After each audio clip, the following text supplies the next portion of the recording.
and I would like to start straight with a presentation of Il Globo, for those of you who don't know it.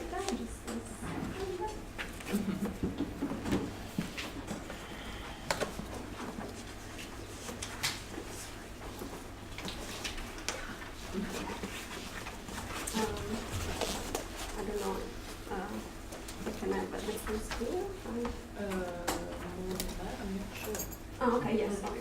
So Il Globo is the main Italian, is the only Italian newspaper in Australia. It has a bi-weekly editions, and its office is based in Melbourne, even though the distribution is national. It has an office in Sydney and local correspondent in different states. It can be considered a family business. It was founded in 1959 by Ubaldo La Robina, who retired just last December after 58 years of service as the managing director, and his role is now taken by the son, Julius, and Tarcisio Valmorbida. He sold his shares in the 60s, but the Valmorbida family is still involved in the board. You can see here some key events and development. It was started as the only source of information for the Italian migrants that Agnese and Gian as well described, so the post-war migrants, and are now the club members throughout Australia. Another key event was in 1994, so the group is formed by Globo, La Fiamma, who was a previous competitor with Globo, and it was acquired and is distributed in New South Wales and Queensland, and now also from the 90s a radio station, Rete Italia. And a major development happened in the late 90s and early 2000, when it was published daily, and inside Il Globo there was distributed La Repubblica, so the major one of the major Italian newspapers was available in Australia as well. So interesting enough, Margherita and I started working at Il Globo in 2013, so it's about 5 years. We had two reactions when we tell people where we work. The first is that everyone knows Il Globo, even non-Italian speakers, so it was quite surprising to me. The second is Il Globo still around? And doing some researches, we found out that this question has lingered for quite some time, so has been asked to Il Globo employee for about 30 years. I'm lucky to be still here to answer that, and as Nino Landazzo quoted in a conference in 2000, this question is legitimate and make a valid point. The Italian community is aging steadily, and sadly it's passing away, as the pages of the notices of Il Globo can unfortunately testify. So from this we wanted to just start a discussion, and it's not an academic paper, but it's based on our professional experience, some archival material that you will see in the next slides, and also an in-depth conversation with the editor-in-chief, Dario Nelli, who is here today, Ubaldo and Julius La Robina, and we wanted to try to make some reflections on our past in order to be able to look to the future. And so these are the questions that we've asked ourselves, and we try to go through the presentation. And has Il Globo adapted throughout the years to accommodate the changes within the community? And we consider Il Globo a living space, a transcultural living space, where two identities, two cultures cohabit, the Italian and Australian, and in a sense a third also has formed and still lives, and it's what we can consider the Italian-Australian identity. Something has also remained unchanged, as even nearly 60 years, a few things have remained the same, and they might be the strength of the newspaper. And if we can still be relevant in the future. I hope that this will generate some questions and inputs from you later. And I think it's important to ask ourselves these questions, because we all knew that mainstream media are facing quite a big downfall.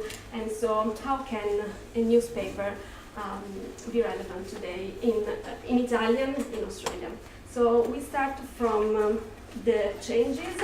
So as Dario Nelli said in this interview, Il Globo has changed a lot, and the changes reflects the changes within the community. The most obvious is the format. So from a big broadsheet in black and white, 4 pages that took many days to be just put together, we now have a bi-weekly edition in tabloid format, so smaller in color with up to 60 pages. That's not only available in paper but also digitally through and can be downloaded on mobile devices. And we recently have launched also the English website. The language take us a bit to look at the readership and the writers and the changing demographics. We can say that our core readership is still zoccolo duro, we can call it, and they are the Italian migrants from the 60s and 50s. They still prefer, so sometimes they need to speak in Italian, read in Italian, and it's not only the age that has changed, but they are now settled, most of the times integrated, and active. They were or have been active player in many sectors as the entrepreneur, like the Campano, the Buongiorno, as we saw before. We also have a younger generation of Italians, as Agnese pointed out before, a new diaspora. The numbers are not quite the same, and we can also say that there is just a small number of them that actually settle and become acquainted later on at Il Globo. We also have a younger generation, and these are the children and grandchildren of the core readers, the core readership, and Italian students of Italian language as well. They have known Il Globo for ages because they can see it on the coffee table of their nonni. But the big gap is that sometimes they can have a grasp of Italian, but their first language is English. It might be obvious, but we'd like to point it out because a lot of people don't know. There has been a change also on the staff of the people that work and write the news. And I would say more than half of the staff at Il Globo now is under 40s, mainly the new Italian migrants, as Margherita and myself, or Agnese, and but also second and third generations that help work on the English website and the English content. The content, to some extent, change as well, because in the English part is mostly online, but also we have some periodic supplement during Easter, Christmas, La Repubblica. They are now translated also in English to cater for this new audience. And we try also to have, we just launched last year a new feature dedicated to students of Italian, and specifically primary and secondary schools, because in Australia it's still one of the most taught languages. So we think it's important to have a dedicated space for them as well. And the content has changed in the English version also, because what was taken for granted from the Italian migrants might not be for the second and third generation. So traditions, places in Italy that they might want to see, or they were the homeland of their nonni.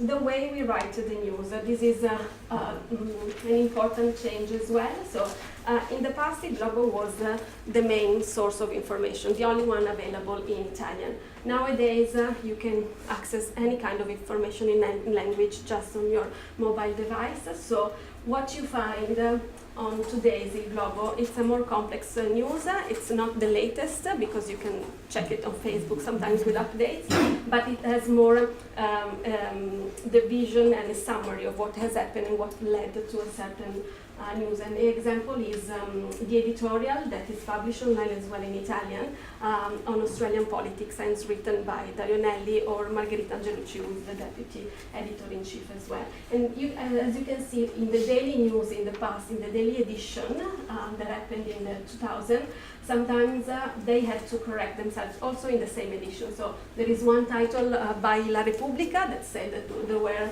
62 people missing, Italian, and the actual new title from Il Globo that updated the same news and the content.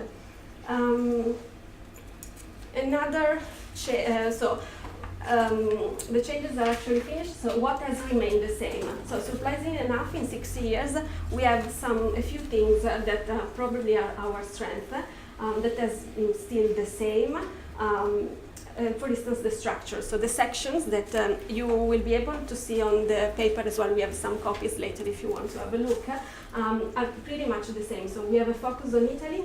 Il Globo has always been a window on Italian politics, economy, and current affairs.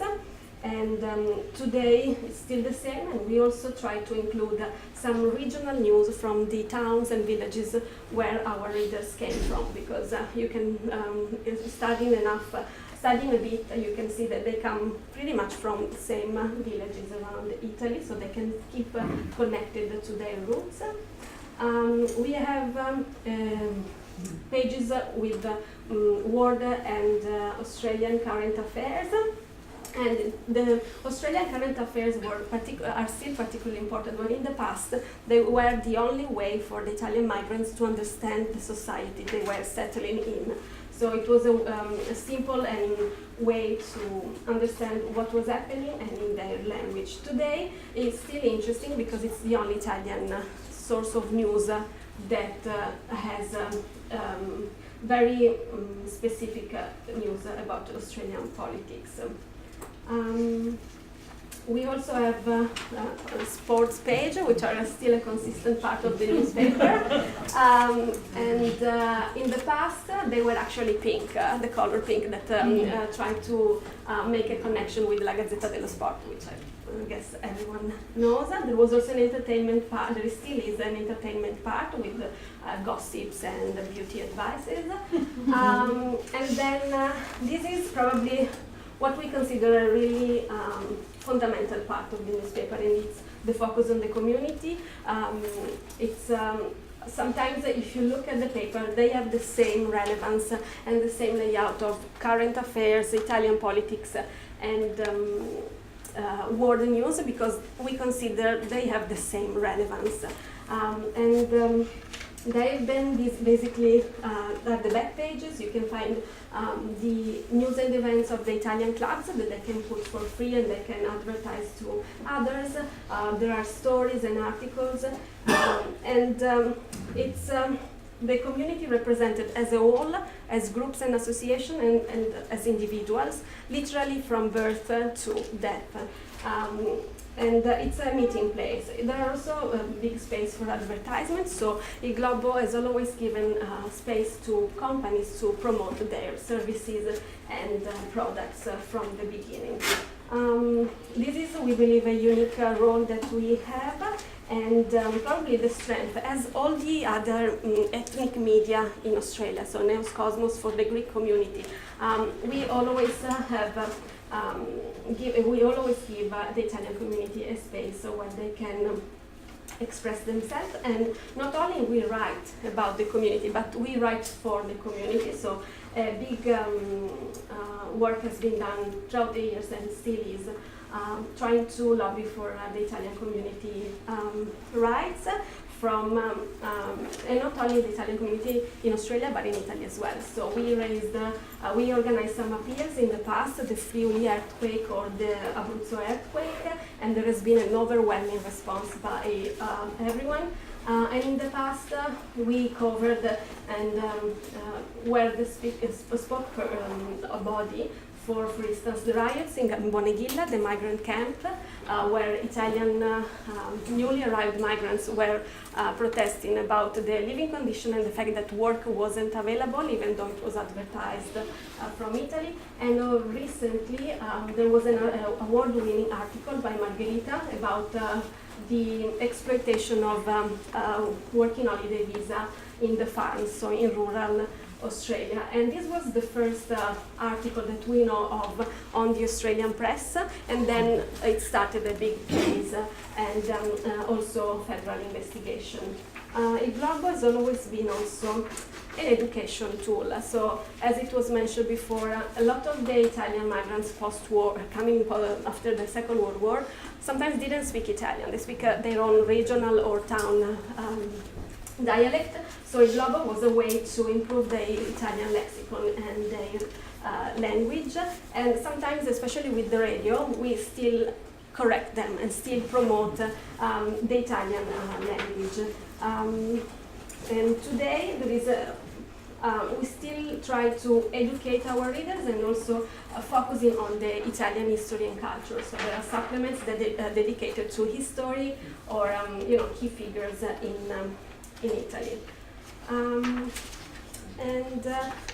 Again here, shaping and maintaining the Italian identity. So when the Italian migrants arrived in the 50s and 60s, there wasn't a community. There wasn't not even a sense and pride of being Italian, and they were often discriminated.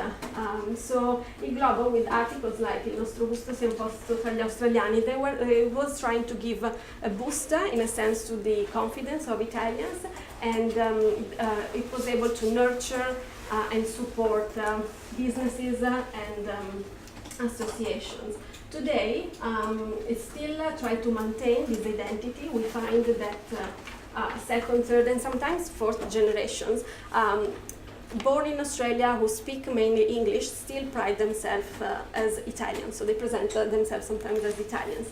And we want Il Globo to keep sharing their stories, and we do that in Italian and also especially in English. And so it's more a maintaining than shaping that was done in the past. So this is what's next, and something that is really still open. And there are a lot of questions marks there, but we are trying to reflect about this, and we definitely have to look at second, third, fourth generations, because eventually, even though I would love to be here in 20 years to say that the core, the Zoccolo Duro is still there, but it might be difficult. We need to think of the children and grandchildren of the readers who are going back to their roots more and more often, sometimes in their 50s, maybe later on in life, but they want to maintain that link with Italy, sometimes because they want also just to go and travel there. Along with the students of Italian. This cohort of people definitely access information not on a paper but digitally, so we need to think of digital platforms, and as Julius said, it's really hard to say what the publishing world will be in 5 years. There are changes every day. Facebook algorithm will just change everything, and you have to reconsider all your options. So it's a very much trial and error. We are doing our best, having a Facebook page, website, and the PDF version on mobile devices, and we'll just try to follow this fast-paced technology world as much as we can. Bilingualism, it's another way we are going, and Italian language will be always our identity, because there is still a big market for it, and thousands of Italian students in Victoria and all over Australia confirm that, but also the English language. So we are trying to do that with original content that you can find online, and translated material on supplements that are published periodically. Most importantly, probably the community-centered. So, as La Rubina said, Il Globo, even though he retired, he left a sort of legacy to all his stuff. It needs to keep as it is, with its form, and needs to keep following the collectivity in every movement with all their activities. It still needs to be the piazza, the virtual place where the community can meet, share stories, and sometimes even fight some battles. So that's the presentation.